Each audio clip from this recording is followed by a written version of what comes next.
नमस्कार, जय श्री कृष्ण। आप सभी पथिकों का बहुत बहुत स्वागत है भक्ति पथ पाठशाला के भाग 2 में।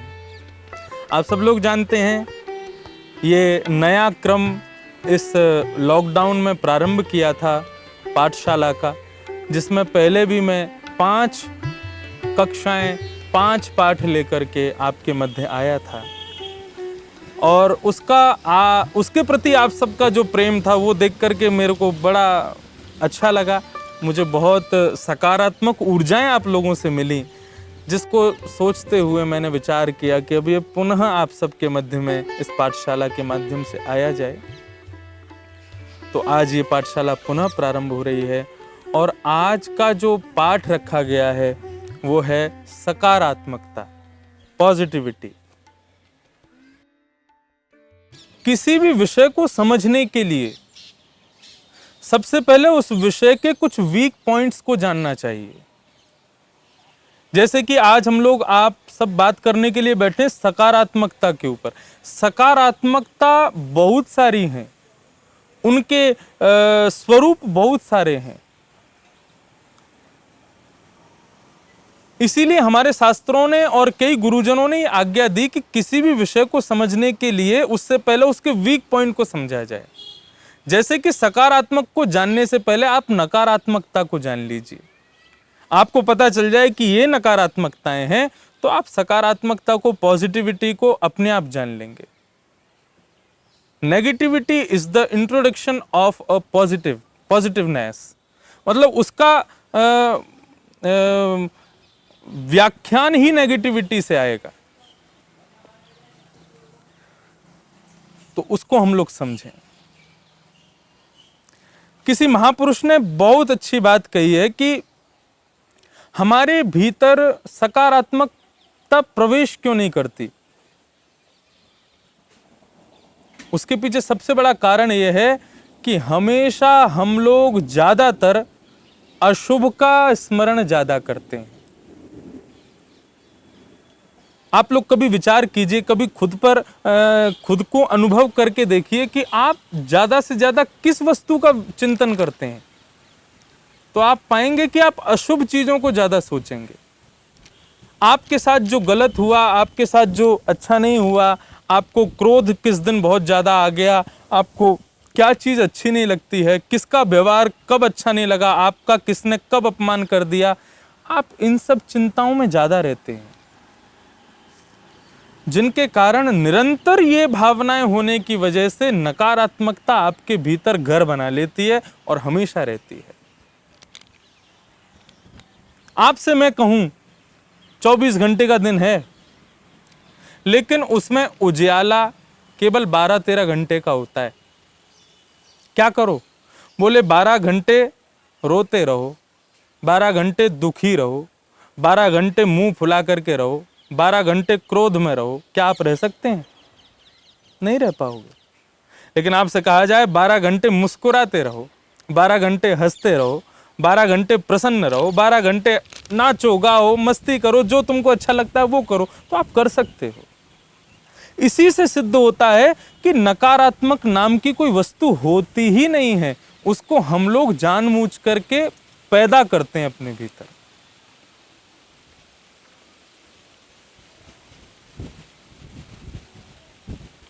नकारात्मकता हो चाहे सकारात्मकता हो, ये विचारधाराएं हम ही बनाते हैं। इनका पोषण, इनका इनोवेशन हम ही लोग करते हैं। भगवान बुद्ध के आश्रम में एक सन्यासी रहता था, उनका शिष्य था। भगवान बुद्ध के सुंदर प्रवचनों को सुनकर के, भगवान बुद्ध के साथ रह कर के उसने अपने मन में खूब ज़्यादा मात्रा में सकारात्मकताओं को स्थान दे रखा था। उसके मन में विचार आया कि मैं यहाँ रहूँगा तो भगवान बुद्ध से नया नया सीखूंगा तो सही, लेकिन भगवान बुद्ध के इन सुंदर भावों का प्रचार कैसे होगा। उसके मन में इच्छा हुई कि अब मुझे कुछ दिन के लिए अपने गुरुदेव से वियोग लेकर के कुछ ऐसे स्थानों में जाना चाहिए जहां पर जाकर के मैं लोगों को इन विचारों को सुना सकूं।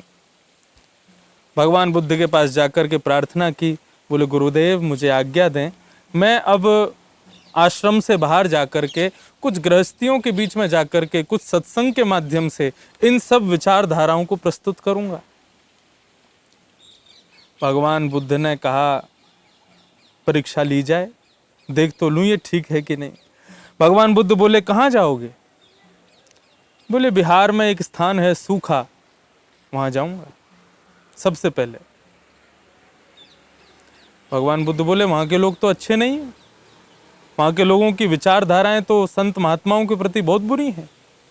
तुम वहां जाकर के सत्संग करोगे, वहां जाकर के इस प्रकार की क्रियाएं करने का प्रयास करोगे तो वे लोग तुमको गालियां देंगे। भगवान बुद्ध का वो अनुयायी मुस्कुराने लगा और मुस्कुरा करके बोला गालियां ही तो देंगे, मार तो नहीं देंगे ना। भगवान बुद्ध बोले ऐसा भी हो सकता है कि वे तुमको मारना पीटना भी शुरू कर दें, हो सकता है तुम्हारी अच्छे से आरती उतार दें, ये भी संभव है। पुनः उनका साधक मुस्कुराया, कहने लगा बोले थोड़ा बहुत मार पीट ही तो देंगे, जान से तो नहीं मार देंगे ना। भगवान बुद्ध फिर बोले कि ऐसा भी हो सकता है कि तुमको जान से मार दें। पुनः वो साधक मुस्कुरा करके बोले कि तो फिर मैं उनका बहुत बड़ा अनुग्रही हो जाऊंगा कि ऐसे जीवन को वो लोग नष्ट कर देंगे जिस जीवन से कोई ना कोई अपराध बन सकता है। हम जिएंगे, कोई ना कोई अपराध तो हमसे बनेगा, अब तक की मैं गारंटी ले सकता हूं, लेकिन आपको छोड़ करके मैं जाऊंगा, इसके बाद यदि मुझसे कोई अपराध बन गया तो मैं तो उनका बड़ा अनुग्रही हो जाऊंगा। मैं तो उनको बार बार प्रणाम करूंगा कि मेरे से कोई अपराध बना, उससे पहले उन्होंने ये जीवन ही नष्ट कर दिया। तो भगवान बुद्ध ने उस व्यक्ति से कहा तुम्हारा चित्त इतना पवित्र है कि तुम्हारी दुनिया में किसी भी प्रकार के मनोवृत्ति के लोग तुम्हारा कोई कुछ नहीं बिगाड़ सकता। एक बात याद रखिएगा, भगवान बुद्ध कहते हैं जैसा चित्त वैसी दुनिया। तुम्हारी जैसी विचारधारा बनेगी ना, तुम्हें वैसी दुनिया दिखने लग जाएगी। यदि सुबह उठकर के ही नेगेटिव थॉट्स के साथ में आगे बढ़ोगे ना, पूरी दुनिया नेगेटिव दिखाई देगी। खुद को भी शीशे में देखोगे ना तो खुद भी अभद्र दिखोगे। तो विचार कीजिए हम पॉजिटिव कैसे बने। तो इसमें मैंने कई लोगों के मत सुने, कई लोगों की बुद्धि से उन्होंने जो वो कहना चाहते थे उन सबको मैंने सुनने का प्रयास किया, लेकिन सब में सबसे ज्यादा अग्रगण्य हमारे वेद हैं, हमारे पुराण हैं, हमारे शास्त्र हैं। और वेद और शास्त्रों ने स्पष्टीकरण करते हुए कहा है सकारात्मक और नकारात्मक भावों का जीवन में प्रादुर्भाव होता है आप जैसा अन्न खाते हैं उससे। कई लोग अपने अपने भाव प्रकट करते हैं कि आप समुद्र के किनारे जाओ आपको पॉजिटिविटी मिलेगी, पहाड़ों में जाओ हरियालियों को देखा करो, ऐसा रखो। कई लोग घरों में ओम ओम का रिपीटेशन वाला शब्द चला देते हैं, कई लोग कुछ करते हैं। सब लोग पॉजिटिव होने के लिए ना जाने क्या क्या करते हैं, लेकिन गीता में भगवान श्री कृष्ण स्पष्ट कहते हैं कि भुंग्यते ते त्वघम पापात ये पचन्त्यात्म कारणम। व्यक्ति यदि दूषित अन्न खाता है तो उस अन्न के खाने से वे उसके भीतर पाप उत्पन्न होने लग जाते हैं, पाप प्रकट होने लग जाते हैं।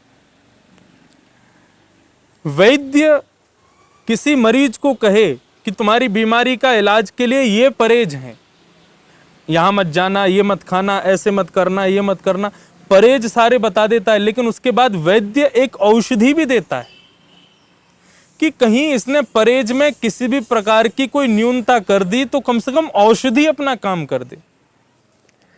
कथाओं में, भागवत में, रामायण में, आदि आदि ग्रंथों के सुंदर प्रवचनों में कई सारे उपाय बताए जाएंगे पॉजिटिविटी के, सकारात्मक विचारों के, लेकिन उसकी औषधि क्या है? उसकी औषधि है शुद्ध अन्न। आपका अन्न वो निर्भर करता है कि आपकी विचारधारा कैसी हो।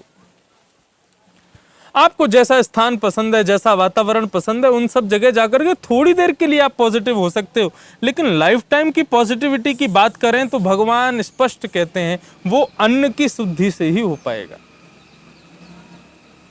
यहां तक कि भगवान कृष्ण ने अपनी साधना के सर्वश्रेष्ठ दिन को भी एकादशी बताया, जिसमें मानव अन्न नहीं खाता, फल आदि खाकर के भजन करता है। भगवान कहते हैं कि आपका भोजन शुद्ध हो जाए, पॉजिटिविटी अपने आप आएगी।